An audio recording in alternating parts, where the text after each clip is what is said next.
2 महीने से ये जंग चल रही है रूस यूक्रेन के बीच, लेकिन ये जो 4 शहर हम आपको दिखा रहे हैं, दरअसल ये वो अहम शहर हैं जहां पर जंग कभी बहुत ज्यादा भीषण हो जाती है और कभी यहां पर जंग की रफ्तार कम हो जाती है। कहीं ये मालूम चलता है कि यहां पर रूस का कब्जा हो चुका है और कहीं मालूम चलता है कि अब यूक्रेन ने भी पलटवार करके उस पूरे शहर पर अपने अस्तित्व को एक बार फिर से कायम किया है। 2 महीने से चल रही इस जंग के बीच अब हालात लगातार बिगड़ते जा रहे हैं और रूस को इस जंग को जीतने में जितना वक्त लग रहा है वो उतना ज्यादा घातक होता जा रहा है। एक के बाद एक रूसी सेना ने बम, बारूद और मिसाइलें दागकर रूस के 1-2 नहीं बल्कि 4 बड़े शहरों को खंडहर में तब्दील कर दिया है। यही वो 4 शहर हम आपको दिखा रहे हैं, मारियोपोल, खार्किव, खेरसन और कीव।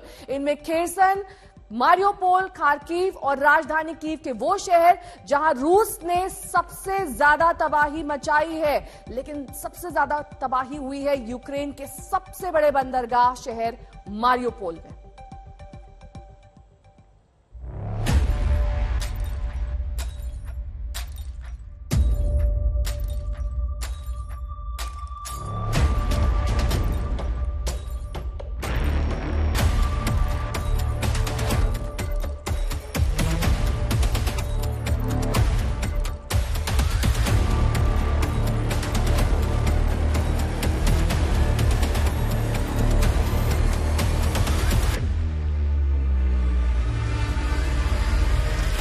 युद्ध में अब रूस अपने अगले चरण में है। अब तक यूक्रेन में तबाही की किस्तें जारी की हैं। अब शहरों के नामो निशान मिटाने के इरादे से रूस की सेना अपना एक्शन प्लान तैयार कर रही है।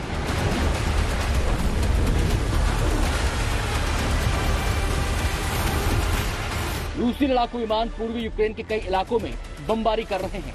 इनमें खेरसन, मारियोपोल, खार्किव और राजधानी कीव वो शहर हैं जहां रूस ने सबसे ज्यादा तबाही मचाई है।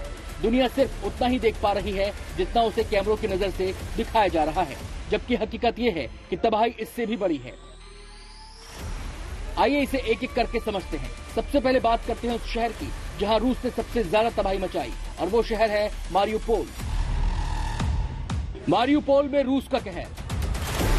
आज जंग के करीब 2 महीने बाद खबर आ रही है कि रूसी सेना ने यूक्रेन के सबसे बड़े बंदरगाह शहर मारियोपोल पर कब्जा कर लिया है। राष्ट्रपति व्लादिमीर पुतिन ने मारियोपोल शहर पर जीत की घोषणा की। उन्होंने कहा कि हमने शहर को आजाद कर दिया है। रूस के रक्षा मंत्रालय के हवाले से कहा गया कि सिर्फ अजोवस्टल प्लांट को छोड़कर पूरे मारियोपोल पर रूसी सेना ने कब्जा कर लिया है। जंग शुरू होने के बाद से रूसी सेना ने मारियोपोल को 90% तक तबाह कर दिया है।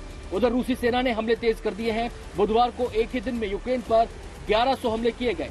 रूसी राष्ट्रपति पुतिन ने पूर्वी यूक्रेन के डोनबास में भाड़े के 20,000 सैनिक तैनात किए हैं।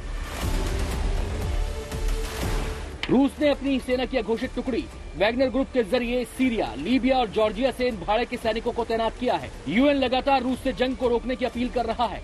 यूएन ने रूसी राष्ट्रपति से कहा है कि वो जंग खत्म होने के लिए उनसे आमने सामने बैठकर बात करे।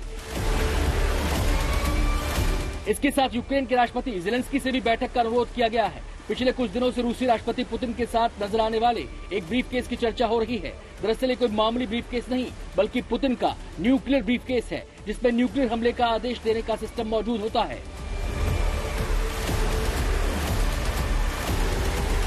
यूक्रेन पर हमले को लेकर राष्ट्रपति पुतिन ने फैसले कर क्रेमलिन के अंदर के कुछ अधिकारी कथित तौर पर सवाल उठाने लगे हैं। एक रिपोर्ट में कहा गया है कि अधिकारियों ने यूक्रेन पर हमले को बड़ी गलती बताया है और कहा है कि इससे देश कई साल पीछे चला जाएगा। रूस यूक्रेन जंग का अहम बिंदु बन चुका मारियोपोल पहले दिन से जबरदस्त हमले झेल रहा है। रूस के राष्ट्रपति पुतिन ने हालांकि गुरुवार को रूसी सेना को यूक्रेनी बंदरगाह शहर मारियोपोल में अजोवस्टल प्लांट पर हमले रोकने का आदेश दिया है। पुतिन ने कहा है कि वो चाहते हैं सैनिक घेराबंदी जारी रखें। आपको बता दें कि 2000 से ज्यादा यूक्रेनी लड़ाके अभी भी प्लांट के अंदर मौजूद हैं, यानी तबाही अभी खत्म नहीं हुई है। आज तक ब्यूरो।